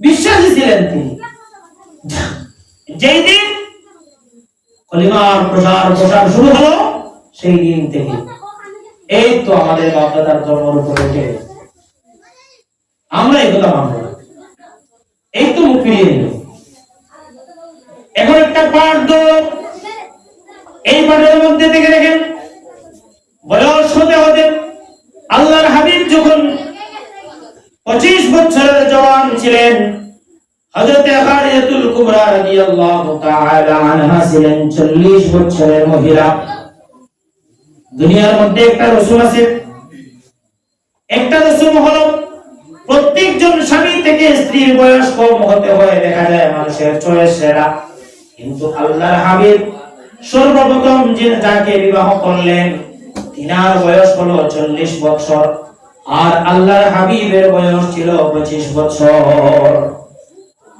এমত অবস্থায় এই যে বয়সের তফাৎটা ছিল এর কারণ বুঝিয়ে দিলেন আল্লাহ রাব্বুল আলামিনের হাবিব এই বয়স দিয়ে কোনো লাভ নেই হযরত খাদিজাতুল কুবরাকে যখন আল্লাহর হাবিব বিবাহ করলেন কেমনে বলেন হযরত খাদিজাতুল কুবরা রাদিয়াল্লাহু তাআলা আনহা এমন এক শখসিয়ত ছিলেন যদি উনার ব্যাপারে যদি কথা হয় তাহলে কোনটা আলোচনা করলেও শেষ হবে না আমরা যে আজকে ইসলাম পাইলাম এই ইসলাম পাওয়ার যদি শুকরিয়া শত হাজার আদায় করি হযরত খাদিজাতুল কুবরা তাও কম হবে কারণ সবচেয়ে বেশি ইসলাম প্রসারে সর্বপ্রথম সুযোগ হযরত খাদিজাতুল কুবরা দিয়েছে তিনার যে দৌলত ছিল তিনজন স্বামীর দৌলত সংক্ষেপে বলতেছি তিনজন স্বামীর দৌলত আল্লাহর হাবিবের কদমের নিচে ঢেলে দিলেন আর আল্লাহর হাবিব হযরত খাদিজাতুল কুবরা বলেন আমি জোহর আর আসরের মধ্যে আমি এই দরমিয়ান সময়ের মধ্যে ধরেন জোহর থেকে আসর যে সময় এই দরমিয়ান সময়ের ভিতরে আমি আমার সমস্ত সম্পদরে আল্লাহর হাবিবের কদমে ঢেলে দিলাম আর আসর থেকে মাগরিবের ভিতরে আল্লাহ রাব্বুল আলামিনের হাবিব সব বিতরণ করে দিলেন বলেন সুবহানাল্লাহ এর কারণ সাহাবায়ে কেরামদেরকে বর্ণনা করে দিলেন দ্বীনের খাতিরে দ্বীন মজবুত হবে এর জন্য সব কিছু বের করে দিলেন ঈদে মিলাদুন নবীর মাহফিল কিন্তু লোক কম কেন আরো তো হওয়ার কথা আমার নবী না হলে জমিনে কিছুই হতো না আমি হতাম না আমার ছেলে হতো না আমার মা হতো না আমার বাবা হতো না আমার বাড়ি হতো না কিছুই হতো না वो जो ना थे तो कुछ ना था वो जो ना होते तो कुछ ना था वो ना होते तो कुछ ना था वो होता सब कुछ है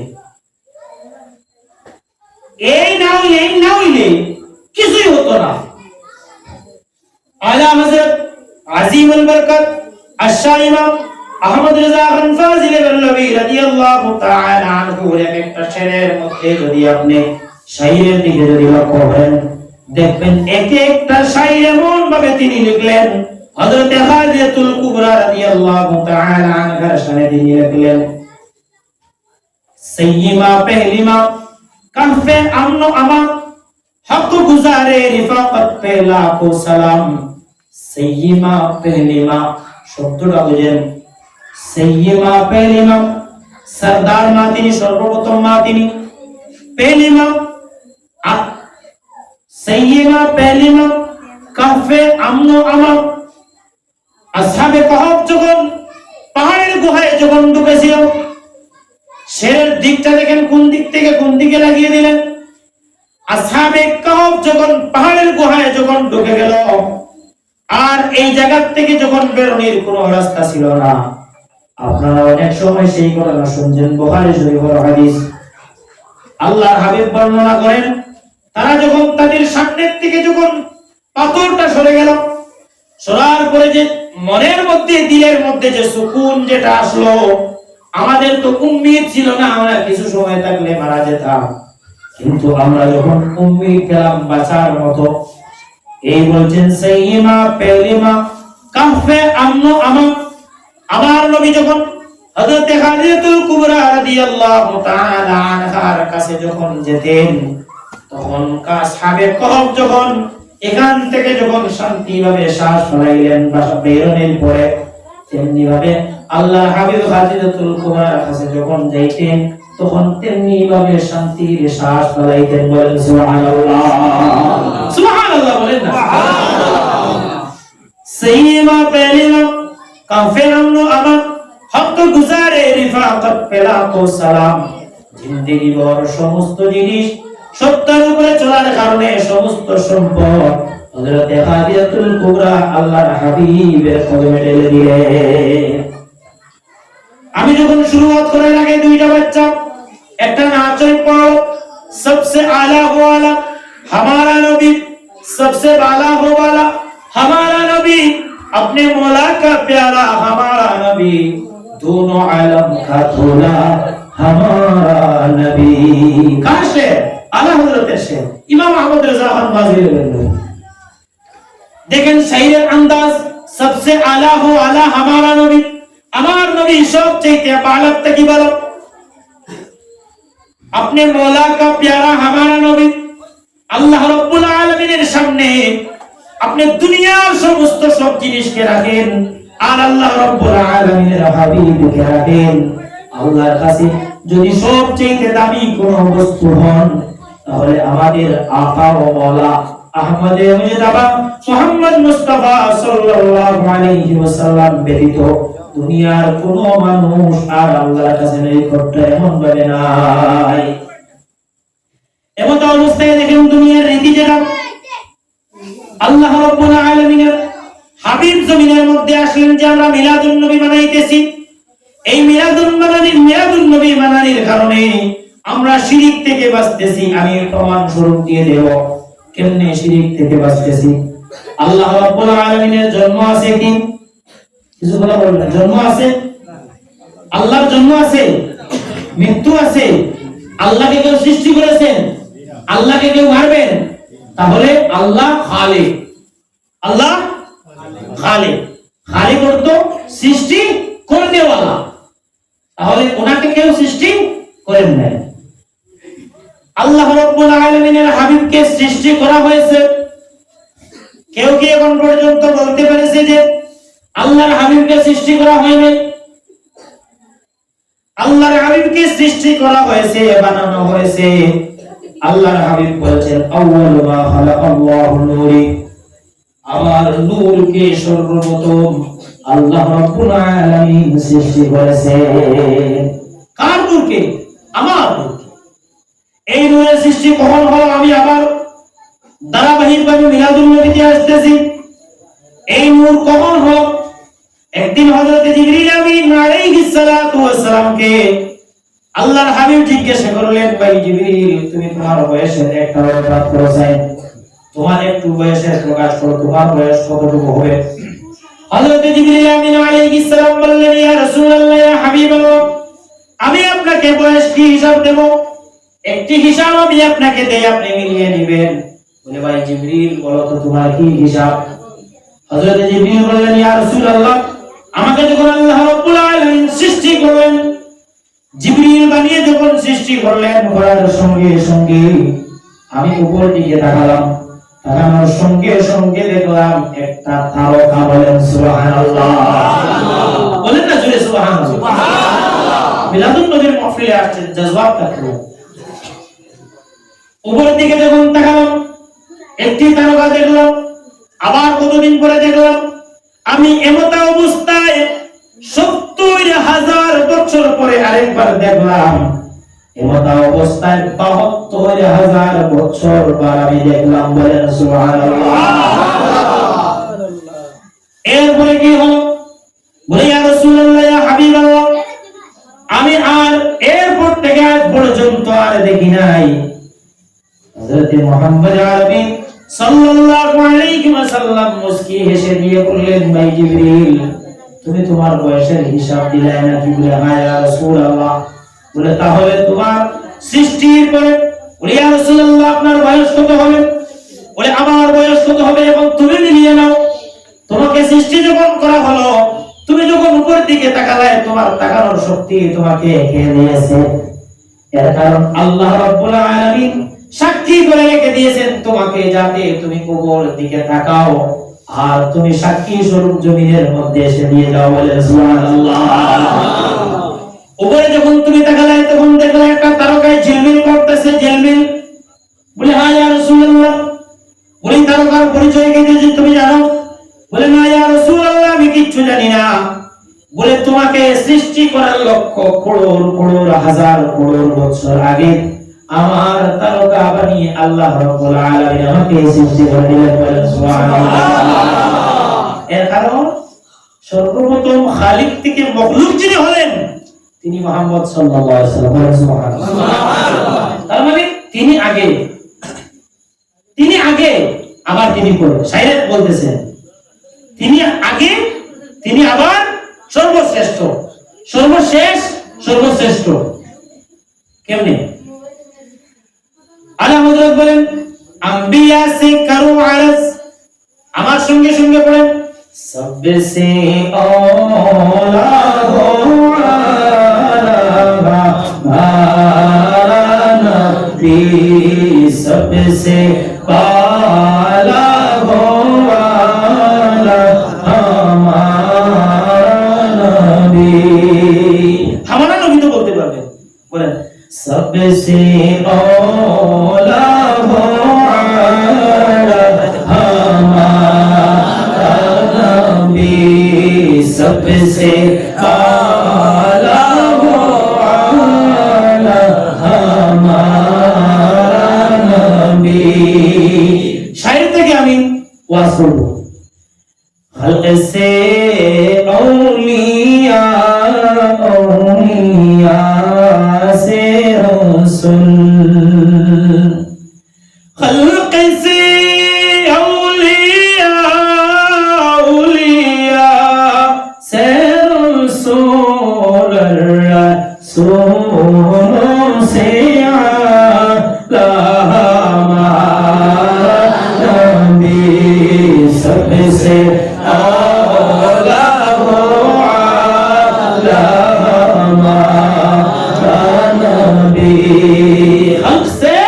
औलिया, औलिया से रसूल और रसूल से आला हमारा नबी।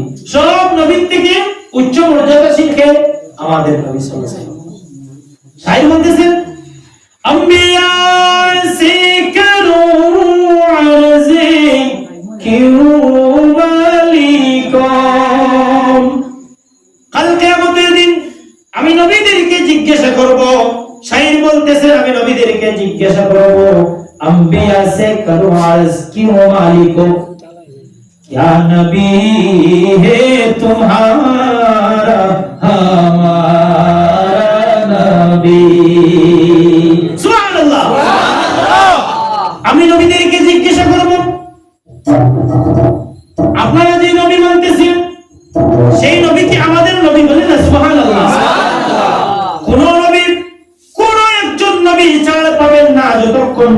পর্যন্ত আমাদের নবীকে স্বীকার না করবেন।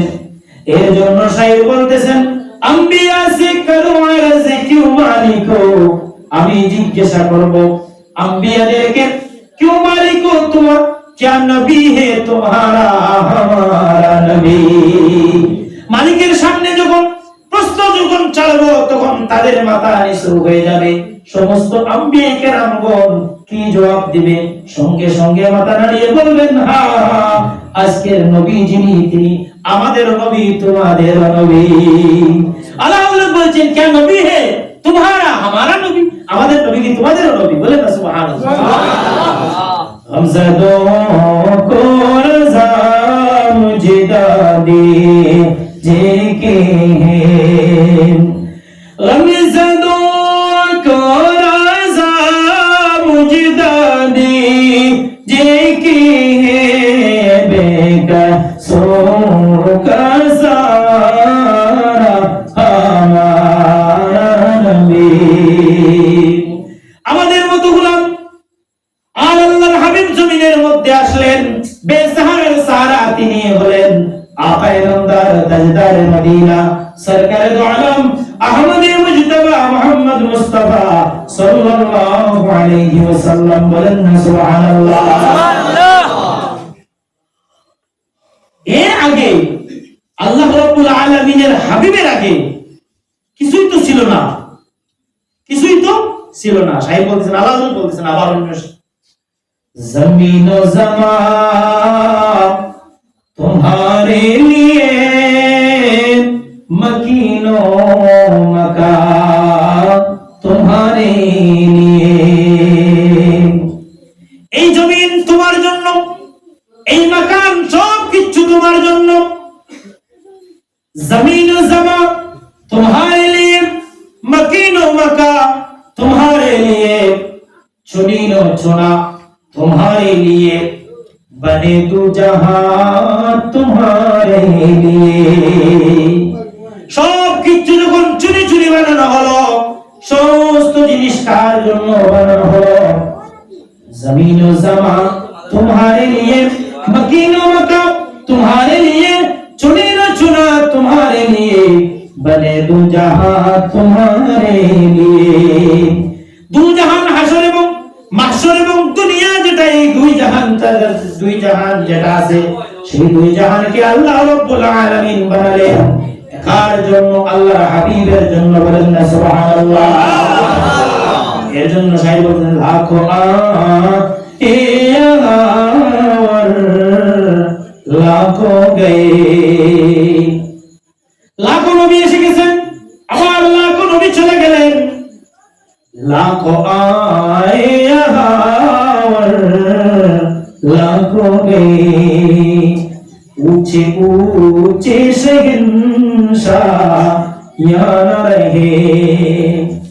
हज़रत बादशाह जुल्करनैনের মতো ব্যক্তি দুনিয়ার মধ্যে টিকতে পারেন নাই। ऊंचे ऊंचे शहंशाह यहाँ न रहे।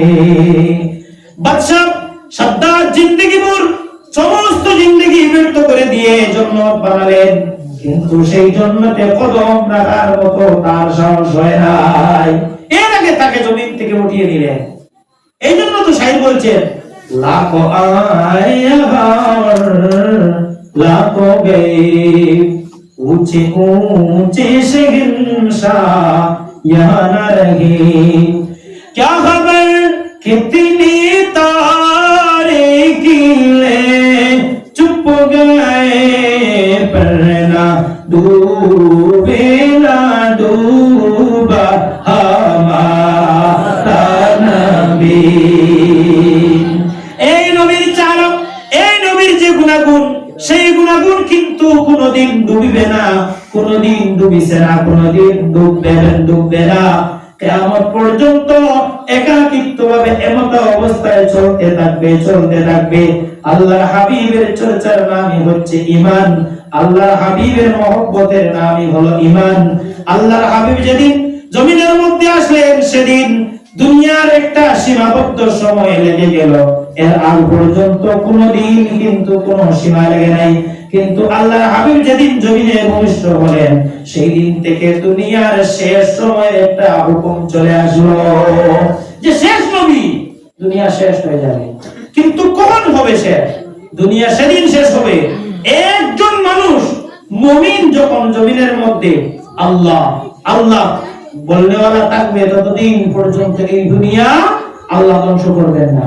যেদিন মুমিন একজন থাকবে না, মুসলমান নয়, মুমিন একজন মুমিন যেদিন আল্লাহর জমিন থেকে উঠে যাবেন, শেষ একজন ছিল, তিনি শেষ, আল্লাহ জমিন থেকে তাবাহ করে দিবেন, সবকে ধ্বংস করে দিবেন। এমনি ভাবে জমিনটাকে ময়দান করে রেখে দিবেন, জমিন ময়দান করে রেখে দিবেন। এমত অবস্থায় জমিন রাখবেন 40 লক্ষ বছর, 40 লক্ষ বছর জমিন থাকবে তাবাহ। যেদিন আল্লাহর হাবিবকে উঠানো হবে হাশরের ময়দান, হযরত জিবরিল যাবেন আল্লাহর হাবিবের কানে কানে গিয়ে বলবেন, ইয়া রাসূলুল্লাহ, ইয়া হাবিবাল্লাহ, আল্লাহ রাব্বুল আলামিন আপনাকে সালাম দিয়েছেন, আপনি ওঠেন। আলামে মাহশর শুরু হবে, হাশরের ময়দান শুরু হবে।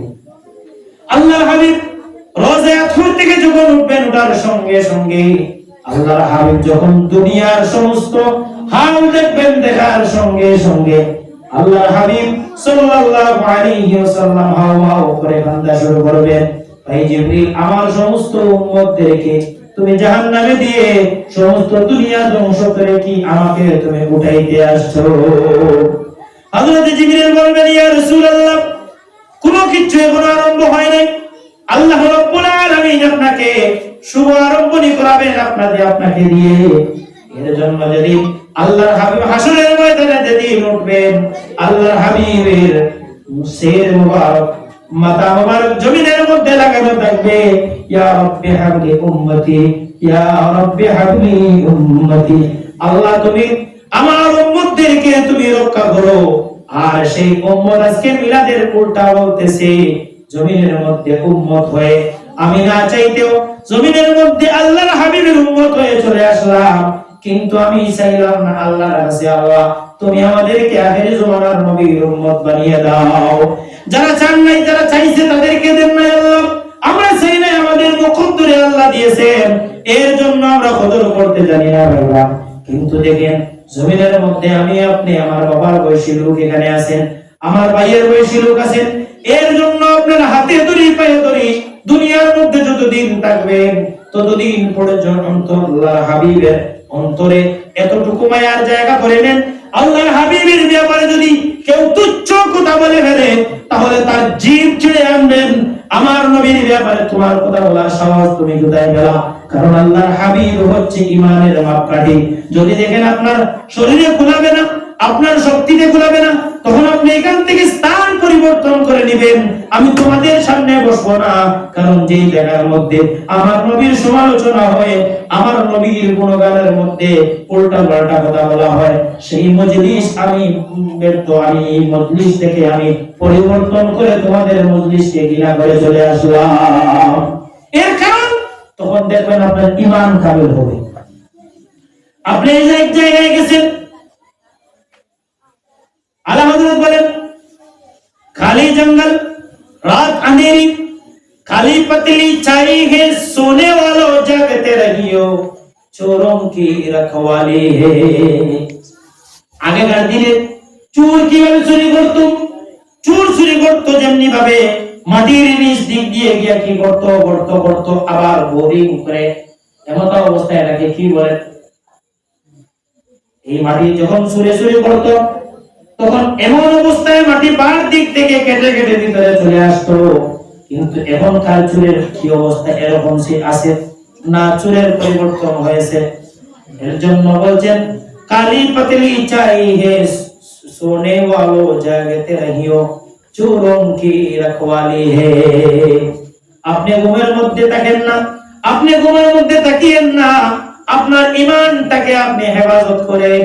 আগেকার দিনে সুরে সুরে করতো আপনার ধন দৌলত, কিন্তু এখনকার দিনের সুর হচ্ছে আপনার ঈমানটাকে চুরি করার জন্য। ঈমানটাকে হেফাজত করেন। আল্লাহ রাব্বুল আলামিন আজকের যে মাহফিল, আল্লাহ রাব্বুল আলামিন আজকের মাহফিলটাকে কবুল করেন, বলেন আমিন। আমিন। আমি সর্বপ্রথম যেটা বলার কথা ছিল, আমি একটা কথা বলবো, সাহাবায়ে কেরামগণ আল্লাহর হাবিবের প্রতি কতটুকু আদর্শীল, কতটুকু ভাষাগত চিন্তা করতেন, 2-4টা কথা বলে শেষ করে দেব। তিরমিজি শরীফের হাদিস, ইমাম তিরমিজি রাহমাতুল্লাহি তাআলা আলাইহি আছেন, অনেকে বলে মিলাদুন নবীর হাদিস নেই, দলিল নেই। আমি কিতাব নিয়ে আসছি,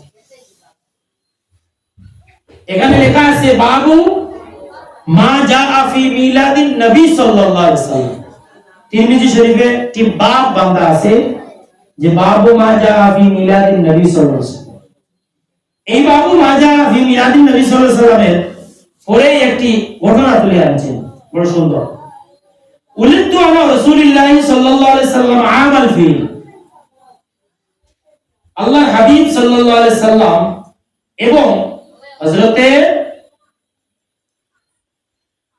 যায়েদ ইবনে জাকারিয়া রাদিয়াল্লাহু তাআলা আনহু ফরমান, আমি এবং আল্লাহর হাবিব এক বছর এক সময় পয়দা হয়েছি। বলেন না সুবহানাল্লাহ। এক বছর হইতে এক দিনও আমি এবং আমার নবী পয়দা হয়েছে, জমিনে ভূমিষ্ঠ হয়েছে। কিন্তু সময়ের দিক দিয়ে দেখলে দেখা যায় রাসূলুল্লাহ সাল্লাল্লাহু আলাইহি সাল্লাম তাকে আমি একটু আগে জমিনে ভূমিষ্ঠ হয়েছি। কথাটা বুঝবেন? রাসূলুল্লাহ বাবাজি উঠে বসা করবেন না, আমি শেষ করে দেবো, হয়তো বলা লাগতেছে। আমি রাসূলুল্লাহ একটু আগে জমিনে ভূমিষ্ঠ হয়েছি, কিন্তু মর্তাবাতে আল্লাহর হাবিব বলেন সুবহানাল্লাহ। আমি আগে ভূমিষ্ঠ হয়েছি, কিন্তু রাসূলুল্লাহ সাল্লাল্লাহু আলাইহি ওয়াসাল্লাম তো সর্বদা বড়। তিনি বলছেন আবার আনতা আকবারু আন রাসূলিল্লাহ সাল্লাল্লাহু আলাইহি ওয়াসাল্লাম। সাহাবীকে জিজ্ঞাসা করা হলো, হযরত ওসমান রাদিয়াল্লাহু তাআলা আনহু জিজ্ঞাসা করলেন, ইয়া রাসূলুল্লাহ, আপনি বড় নাকি এই সাহাবী বড়? তখন রাসূলুল্লাহ সাল্লাল্লাহু আলাইহি ওয়াসাল্লাম কইছেন আকবারু মিন্নি ওয়া আনা আকদামু মিনাল ফিলমি মিনহুল ফিলমিলা। ও কথা কি বুঝাইছো যে আমি জন্মগতভাবে বড়, মিলাদের ক্ষেত্রে আমি বড়, কিন্তু মর্তাবাতে আল্লাহর হাবিবের চাইতে বড় পৃথিবীর মাঝে কেউ নেই। বলেন সুবহানাল্লাহ। তিনি কিন্তু এই কথা এক কথা বলে রাখতে পারতেন চাইলে যে আমি আল্লাহর হাবিবের বড়, কিন্তু এই কথার মধ্যে একটা লিহাজ দেখেন, আমি আল্লাহর হাবিবের বড় যদি বলে ফেলি তাহলে তো জাদু হয়ে যাবে। সঙ্গে সঙ্গে বলছেন আমি তো জন্মগতভাবে বড়, কিন্তু মর্তাবাতে আল্লাহর হাবিব বড়। বলেন সুবহানাল্লাহ। বুঝতে পারছেন তো? এখন আপনার বাবা আপনি দুজন তো পুরুষ, দুজনের মর্তবা সমান নেই, সমান নেই। বাবার জায়গা আপনি, বাবা তো বাবা, বাবা তো বাবাই। রাসূলুল্লাহ সাল্লাল্লাহু আলাইহি ওয়াসাল্লামের ক্ষেত্রে সাহাবায়ে কেরাম এই মেন্টালিটি রাখতেন। রাসূল তো রাসূল, নবী, তিনার ক্ষেত্রে সব সময় লিহাজ ভাষা প্রয়োগ করতে সময় ডর থাকতে লাগবে। আমি না জানি আমার কোন ভাষার দ্বারা আল্লাহর হাবিবের সামনে গুস্তাখি হয়ে যায়। আর আল্লাহর হাবিবের গুস্তাখ কখনো জান্নাতের চোখ দেখবে না। যারা রাখবেন আল্লাহর হাবিবের গুস্তাখ আজ পর্যন্ত যারাই জাহান্নামী হয়েছে তারাই ফখর করে জাহান্নামী হয়েছে। আজকে অনেক দলিল দিয়ে মিলাদুন নবী জায়েজ নয়, বিদআত, এই সেই। জানা রাখবেন সাদ্দাত দোজখী হয়েছে তার ফখরে, আমি বাদশাহ। ফেরাউন তার ফখরে বড়প্পানা। আজ পর্যন্ত যাই নরম হয়েছে হযরত আবু বকর, হযরত ওমরের মতো জালাল একজন আরবের মধ্যে ছিল না। হযরত ওমর যখন ঝুঁকে গেলেন তখন ইসলাম চলে আসলেন। তার মানে ঝুঁকার নাম ইসলাম। মানুষ যখন সিনা ঝুঁকিয়ে নেয় তখন ইসলামের আদর্শে আদর্শিত হয়ে যায়। যে সিনা চওড়া করে বলবে আমারটাই সঠিক, আমি মানবো না কাউকে, সে সাদ্দাদের মতো, তার রাস্তা সাদ্দাদের মতো। কারণ সাদ্দাদকে আল্লাহ রাব্বুল আলামিন এত দয়া করছেন, সাদ্দাদের ঘটনা যদি শুনেন চোখে পানি এসে যাবে। এত দয়া করছেন, এই সাদ্দাদ জমিনে এসে নাফরমানি করছে। কি নাফরমানি করছে? হযরত ইসরাঈল আলাইহিস সালাম দুনিয়ার মানুষের জান কবজ করেন। সাদ্দাদের জান যেদিন কবজ করার জন্য গেলেন, আল্লাহ রাব্বুল আলামিন যখন সাদ্দাদ তার বেহেশতের মধ্যে যখন প্রবেশ করত, এমত অবস্থায় একটি পা যদি ঘুরায় দিয়ে দিয়ে তখন জান্নাতের তার বেহেশতের মধ্যে প্রবেশ হয়ে যায়। এই সময়ের ভিতরে আল্লাহ রাব্বুল আলামিন হযরত ইসরাঈল আলাইহিস সালাতু ওয়াস সালামকে আদেশ করলেন, যাও তুমি গিয়ে সাদ্দাদের জানটা কবজ করে নাও। কত দূর থেকে আসলে, কত দূর থেকে, এই একটি তাপমাত্র জায়গা রয়েছে, এই সময়ের ভিতরে তুমি যাও গিয়ে সাদ্দাদের জান কবজ করো। আল্লাহর হাবিব বললেন, ভাই ইসরাঈল তোমার জান কি নিতে কষ্ট হয় না? হযরত ইসরাঈল আলাইহিস সালাম বললেন, আমার কষ্ট হয়, আমি 2 দিন কষ্ট পেয়েছি। কোন 2 দিন? বললেন, যেদিন সাদ্দাদের জান কবজ করলাম সেদিন আমার মনে হলো 12,000 মহিলা দিয়ে, 12,000 কামরা দিয়ে বেহেশত তৈরি করলো সাদ্দাদ। আর গ্রাম থেকে গঞ্জ থেকে ধরে একজন একজন করে মহিলা, সুন্দরী মহিলা নিয়ে বলছে, সে শুনছে জান্নাতে একজন একজন করে হুর থাকবে, একজনের সঙ্গে 70,000 হুর থাকবে, কিন্তু সে তো 70,000 পাবে না। এর জন্য একটি রুমের মধ্যে একজন হুর দুনিয়া থেকে নিয়ে নিছে, দুনিয়া থেকে একজন মেয়ে ধরে নিয়ে নিছে। এমত অবস্থায় 12,000 মহিলা নিয়ে নিছে, যুবতী অবিবাহিত। জান্নাতটাকে তার জিন্দেগি ভর সাজাইলো, সবকিছু করলো, আলোকিত করলো। জান্নাতে যখন ঢুকবে আল্লাহ রাব্বুল আলামিন জিবরিল যখন পাঠালেন, হযরত ইসরাঈলকে যখন পাঠালেন, ইসরাঈল এসে বললেন, সাদ্দাদ আমি তোমার জানটা কবজ করব, তুমি আর সামনে এগিয়েও না। সাদ্দাদের খুব চলে আসলো, চোখের মধ্যে ডর চলে আসলো। ভাই ইসরাঈল তুমি কি আমার জান এখন কবজ করে নিবা? হ্যাঁ, কোনো রেহাই নাই। ধরছে, চলে নিয়েছে, জানটা নিয়ে নিয়েছে। আল্লাহর হাবিব বললেন, কি জন্য তোমার দুঃখ আসলো? কোন দিন দুঃখ আসলো? হযরত ইসরাঈল বলেন, আমার দুঃখ আসলো সমস্ত জিন্দেগি, সমস্ত সবকিছু বের করে সাদ্দাদ বেহেশত তৈরি করলো, কিন্তু যেদিন আমি জান কবজ করলাম আমার মনে আক্ষেপ লাগলো। আর যখন আমার আক্ষেপ লাগলো, সঙ্গে সঙ্গে আল্লাহ রাব্বুল আলামিন বললেন, ইসরাঈল তোমার লিস্ট থেকে তোমার নাম কেটে দেব, তুমি আক্ষেপ কিন্তু করতে পারবে না। বললেন, আয় রব্বুল আলামিন, আক্ষেপ করতেছি না। এর কারণ হলো, তুমি কি একটু মনে করো তো, এই সাদ্দাদের পরিচয় কি তুমি জানো? বলে নাও, আমি তো জানি না তার পরিচয় কি। হযরত ইসরাঈল আলাইহিস সালাম বললেন, আমার একদিন কষ্ট হয়েছিল, সেই দিন ছিল দরিয়ার মধ্যে দিয়ে একটি জাহাজ যাইতেছে, সেই জাহাজের মধ্যে এমন অবস্থা ছিল সমস্ত মানুষ ডুবে মরে গেল, আর একটি মাত্র বাচ্চা সেই জাহাজ থেকে ভেসে আসলো। একটা মাছ তার পিঠে করে নিয়ে সমুদ্রের দরিয়ার পাড়ের মধ্যে নিয়ে দিল, জঙ্গলের সাইডে। যখন জঙ্গলের সাইডে নিয়ে দিল, দেওয়ার সঙ্গে সঙ্গে